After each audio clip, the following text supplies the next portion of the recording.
yes, kuna madhara ambayo huwa yanamkuta mtu endapo pale asipoamua kuanza kufanya matibabu kwa ajili ya changamoto ya bawasiri ama kutokutumia lishe bora ambayo itaenda kumsaidia kuondoa changamoto ya bawasiri.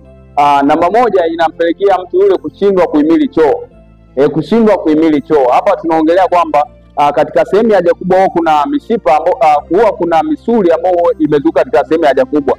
Sasa baadaye manake yule mtu ile misuli inakuwa inashindwa kufanya kazi kama inavyotakiwa, na hivyo wakati wa haja manake akibanwa haja kuna uwezekano mkubwa wa kile kinyesi kwa kinatoka chenyewe. Lakini namba mbili, inampelekea changamoto moja ya anemia, kutokwa na damu. Manake kutokwa na damu kwa muda mrefu. Hii pia ni madhara mengine ambayo yanampelekea mtu au yanampata mtu mwenye changamoto ya bawasiri. Lakini pia changamoto nyingine ni kwamba kushindwa kuhimili choo. Kwa sababu gani? Unakuwa unapata maumivu makali sana wakati wa kutoa haja.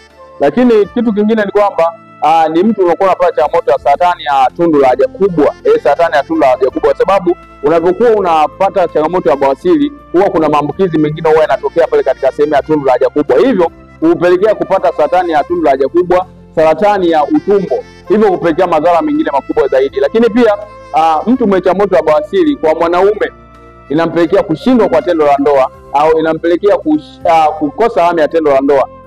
Kwa hiyo pia